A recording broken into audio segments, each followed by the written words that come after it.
Слава Украине, привет всем от Полонского. Друзья мои, сегодня 2 мая, а 2 мая это день освобождения Одессы от, скажем так, от российской этой чумы, которая могла в нее прийти 2 мая 2014 года. Давайте вспомним, что там было и как, и вообще что произошло. Значит, рашисты хотели сделать в Одессе, как не только в Одессе, и в Херсоне, например, как и в Николаеве, такой же бунт и такой же, да это даже не бунт, это нашествие, нашествие зеленых человечков, и сделать из красавицы, из украинской Одессы, красавицы, сделать такой же кошмар и такую же жуть, как из оккупированного Луганска, как из оккупированного Донецка. И, ну, вот как они сегодня сделали из Мариуполя, да, который перестал быть вообще городом, который перестал быть похожим на город, который стоит в развалинах. Ну и Донецк, будем говорить, они разрушили за 10 лет, и Горловку, и Макеевку. Все, чего касается русский мир, превращается в тлен, в прах, в разруху, в убийство, в садизм, в мародерство и так далее. Да, то есть у Одессы был огромный шанс повторить печальную судьбу Мариуполя, либо же Донецка, либо же Луганска, либо других оккупированных путинскими бандитами и террористами городов. Надо сказать, что это не вышло ни в Одессе, ни в Херсоне, ни в Николаеве. В Херсон они высаживали десант, тогда, так называемый десант. Я тогда помню, хорошо приезжала вата из Запорожья. Немножко раньше, правда, чем в Одессе это все было. И там они тоже Херсонскую Народную Республику попытались основать. Ну, срок ее существования был 28 секунд. Да, потом они очень быстро убегали. Вот. В Николаеве тоже с ними моментально разобрались, там не стали терпеть. Ну и в Одессе, помним, да, как футбольные фанаты напихали этим рашистским бандитам. Что интересно, что большая часть из тех, кто принимал участие в антиукраинском бунте, это не были граждане Украины. Приперлась вата из России и в основном вата из Приднестровья. Да, оттуда они были.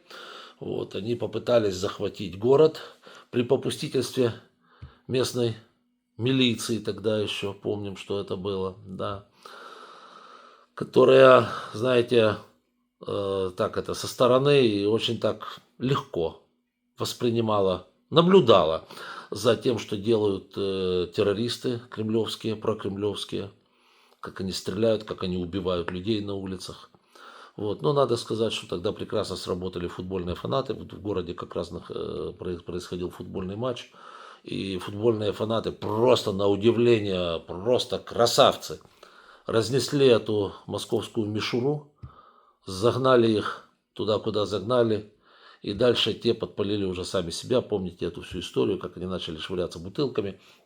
Они подготовили это здание на Куликовом поле загодя, сделав из него бомбу. Рашисты подготовили, рашисты это все сделали. Вот. Ну и в результате сами себя подожгли в момент, когда начали поджигать все эти запасы горючки, которые там были. Вот это мы помним. Поэтому можно сказать, что Одесса отделалась очень малой кровью, как и другие города, еще раз говорю, Херсон, Николаев тоже, они отделались относительно малой кровью. Посмотрите на кошмар, ужас и жуть, которые творятся до сегодняшнего дня в Луганске, в Донецке. Посмотрите на 120 тысяч жертв, которые Россия принесла в Мариуполь, убив там, просто там, совершив преступления невиданные, я не знаю, со времен Гитлера или Пол Пота. Вот. Одессе этого всего удалось избежать. Город красивый, город развивается. Несмотря на все рашистские атаки, сегодня, посмотрите, путинские бандиты наносят удары по жилым кварталам Одессы. Одесса продолжает жить. Одесса это Украина. Ни у кого никаких вопросов в этом плане нет. И в этом плане, кстати, встает вопрос об ответственности тех негодяев, которые тянули русский мир с его разрухой в наши города. В частности, товарищ Лукьянов. Кто помнит, был такой обормот. В свое время депутат Верховной Рады. Сейчас его судят. Вот, и просто этот организм, он крайне интересен в этом плане. Значит, вы вспомните, в 2014 году он пламенно призывал к защите ДНР, ЛНР, вот этого всего лайна. Сегодня его за это судят. А что он говорит? Знаете, что он говорит? Послушайте. Это он считает у себя как бы оправданием. Мои дети получили воспитание в Лондоне. Интересно, за чей счет твои дети получили воспитание в Лондоне, чудик? И после завершения учебы с отличными аттестатами получили там нормальную работу и создали семьи. Одна внучка моя испанка, и гражданство Украины мы тоже сохранили. А вторая внучка у меня гражданка Британии. Как мило, подожди, а чего они у тебя не граждане ДНР? Ты же ратовал за ДНР, за Луганду, за Донбабве. То есть ты для всех создал вот этот жуть, вот этот кошмар, концлагерь, вот этот заповедник идиотизма и кретинизма.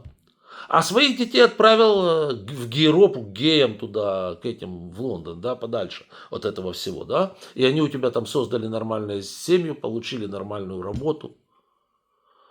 А русский мир остался в Донецке и в Луганске. Это ты его привел. Такие, как ты, бандиты, фактически. Которые, мы уже очень хорошо помним, как это все было. Мы же при памяти. Помним Лукьянова, помним всю остальную шушваль, которая вот бегала по улицам тогда и призывала русский мир, русский язык и вот это вот все. Да? Путин приди, Путин помоги, да? Может, не в таких формах и выражениях, но абсолютно однозначно, да? Своих детей отправили прямо в Лондон. Как мило, как это вот так вот у них получается, да? И вообще у всех, кто агитирует за русский мир, почему-то вот такая вот наблюдается какой-то такой вот диссонанс, непонятка. Для всех они почему-то хотят русский мир, а для своих семей они хотят Западную Европу. Не находите это очень странным? И да, обязательно надо проследить, чтобы товарищ получил заслуженный приговор по закону и занял свое место в тюремной камере. Там же хорошие макароны. Вот. И, кстати, тогда, сидя в тюремной камере, он поймет, что такое ДНР, потому что ДНР, ЛНР и все это лайно, это как раз и есть тюремная камера. Это вот он создал коллективную тюремную камеру для людей. Ну, так пускай попробует, что же мы. Нормально будет. Так что ждем приговора.